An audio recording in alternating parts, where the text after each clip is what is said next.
Professor, quem pratica esportes sabe da paixão do professor Una pelo voleibol. Professor, como e quando começou este amor por esse esporte? Foi desde criança? Ou o senhor sempre quis ser um jogador?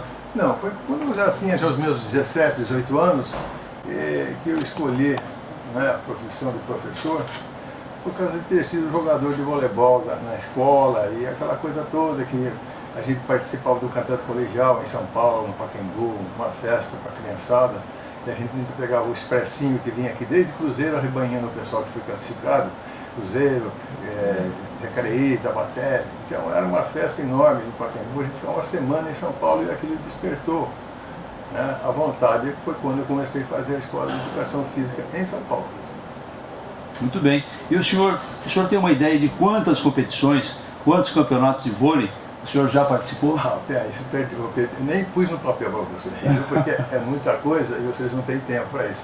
Mas eu participei de diversos, o mais importante foi a JUBs, né? Jogos Universitários, foram no Belém do Pará, onde eu me sagrei campeão masculino e feminino, que fui como técnico da seleção paulista da FUP.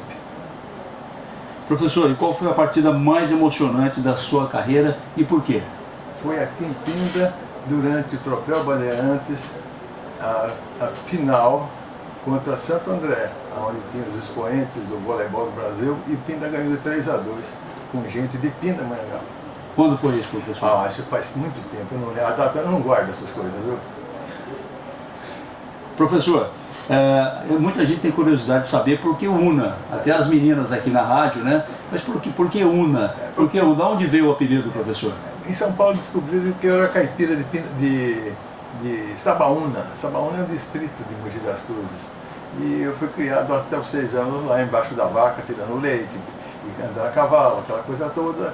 E isso, graças a Deus, me deu uma boa sustentabilidade, porque a alimentação era muito sadia e a gente tinha que levantar cedo para ir buscar vaca no pasto, para vir as tias tirar o leite e entregar depois, vestindo aquele picoá, que é uma espécie de capa, onde tem os buracos para colocar o leite. Quem é de Minas sabe disso, conhece, né? Então tinha que distribuir tudo isso e eu fiquei, graças a Deus, eu peguei uma força muito grande quando entrei na escola de educação física. Para você ter uma ideia, o meu companheiro de 4 por 100 é o Ademar Ferreira da Silva, que foi campeão mundial. O senhor, por muitos anos, esteve à frente aí do torneio popular de voleibol, um torneio que se tornou tradicional na cidade e conhecido regionalmente. Torneio de vôlei, o senhor continua à frente, o senhor continua ainda participando de alguma forma?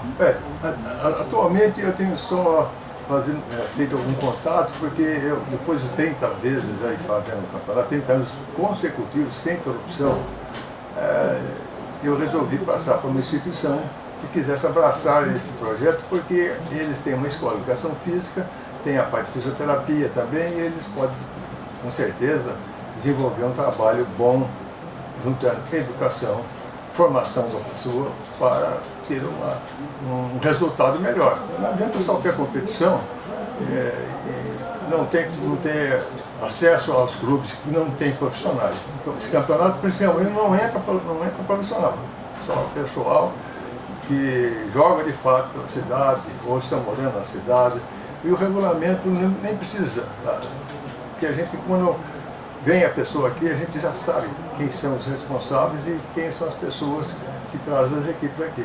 Às vezes aconteceu com o Guararema, nós tivemos que desclassificar Guararema, que ela precisa aparecer com o time aqui, com o Fofão aqui para falar que não joga. Certo? E não joga mesmo. Então, na verdade, o torneio, professor, se tornou aí um torneio de revelação. Revelação, aliás, o trabalho de base, professor. O trabalho de base e depois tem isso, o trabalho voltado para a formação da pessoa. Isso aí está perdendo distância em certas cidades, porque corta a medalha. A medalha é uma consequência de você ter um trabalho bem feito. E o trabalho bem feito é custoso, certo? É custoso. Aqueles que não querem trabalhar dizem, hoje em dia não dá porque tem muita diversão para a rapaziada. Isso aí falta de motivação. A ferramenta do professor é a motivação, não tenha dúvida nenhuma, porque aqui teve, inclusive, um radialista daqui, o Garoto, participou de campeonatos comigo, os sobrinhos dele jogaram comigo.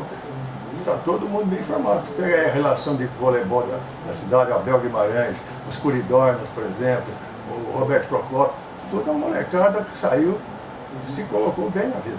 E isso é importante, que a gente quer isso, certo? Jogar bem voleibol, às vezes é dom até, inclusive. O Roberto Procopio, 3 meses de treino, ele já estava na seleção. Outros demoraram para chegar lá.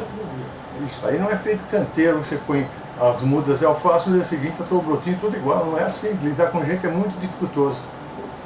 Então não basta formar a pessoa atleticamente apenas, professor? Absolutamente, isso é um erro crasso. É um erro crasso.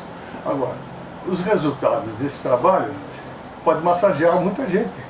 E no momento queira isso aí para dizer, não, nós somos os campeões da região, nós somos isso aqui. Eu sempre fui virtualmente contra isso aí. Certo? Eu acho que tem que ser um trabalho de fato que se coadune com aquilo que a nação precisa. Formação de homens responsáveis e educados. Muito bem. Professor, ano que vem teremos os Jogos Regionais aqui em Pindamonhangaba. Como o senhor vê o voleibol aqui da cidade?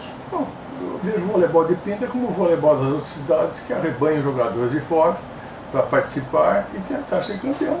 Isso não só em voleibol, em handebol, futebol de salão, futebol de campo, atletismo, natação. Houve ano aqui que Pinda foi sede dos jogos, tinha o pessoal lá do Uruguai para fazer uma prova de atletismo para Pinda. Então eu não sei o que se passa na cabeça das pessoas, dos responsáveis, porque uma grande parte dos alunos aqui da região, não é só de Pinda, porque de Pinda tem mais ou menos uns 8 ou 9 que trabalham na comissão de esporte, mas tem na região toda uma série de pessoas que trabalham com o esporte e às vezes tem que se curvar a esse estado de coisa, porque senão perde o emprego. Porque as cidades estão achando que ser campeão do Vale, ser vice-campeão, ser terceiro, quarto lugar, que isso aí dá um impulso muito grande ao esporte. Lê do engano, filho. Lê do engano. Acabou o campeonato, vai todo mundo embora. O que fazer para mudar isso, professor? Bom, isso tem que ser lá de cima, lá no departamento. Eu fui delegado de educação física, já falei isso lá em São Paulo para eles. Falei, olha, vocês estão fazendo uma coisa muito errada. Pode melhorar no circo, você vai no circo, você quer ver o melhor espetáculo. Acabou o espetáculo, se o sujeito sair, o circo acaba. Então tá aquela coisa, quem paga mais, quem tem dinheiro, vai fazer jogos abertos, é a mesma coisa, não é só aqui a cidade, ou Taubaté, todos estão fazendo isso.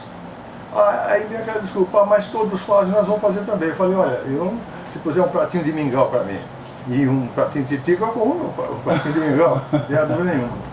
Certo? Então a minha vida, hoje em dia, se resume ao seguinte, eu fico na esquina de casa ali, no lanche do Gugu, e ali tem pessoas que podem conversar comigo, trocarmos ideias, tudo mais, né?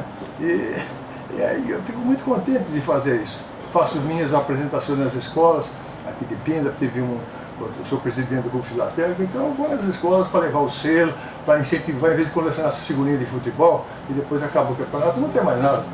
Professor Lona, o nosso programa é breve, né? Infelizmente, o senhor tem muita história para contar, sem dúvida nenhuma, por toda a sua experiência, por toda a sua vivência. Eu gostaria que o senhor encerrasse, então, deixando aí uma mensagem, né, para as pessoas que estão começando a praticar o voleibol ou que queiram iniciar a prática do voleibol, professor. A mensagem que eu tenho até seria mais importante para os professores de educação física. Eu sei que as inclinações hoje em dia esbarram na intransigência de políticas, aquela coisa toda, mas eu digo, se vocês fazem um trabalho bem feito, quer que seja em recreação, quer seja em esporte, quer seja em prevenção de acidentes, vocês façam o melhor. E meu pai falava, eu prefiro que você seja um bom açougueiro do que um médico açougueiro. E como tem açougueiro por aí, rapaz, viu? E eu sempre peguei esse peão na unha. Pode incomodar os outros? Eu não faço isso para incomodar, eu faço isso para chamar a atenção. Né? Eu acho que tudo tem que ser consultado. Não vão fazendo as coisas, colocando máquinas na rua, essa coisa toda. Consulta primeiro. Eu tive em Jacareí esses dias agora e conversei com o assessor lá e perguntei para eles como é que vocês tratam aqui da terceira idade. Porque nós temos professores, nós temos fisicultores aqui, são estagiários, trabalham aqui comigo e eles têm grupos de pessoas que fazem o trabalho comigo. Não pode ser qualquer Zé Miguel que vai trabalhar com eles. Certo? Então, você veja bem, eu sou antipático, né? Vou fazer o quê? Eu quero agradecer muito aqui a sua participação e está aberto o convite para retornar, que o senhor tem muita história para contar. Muito obrigado, professor. Obrigado a você, viu?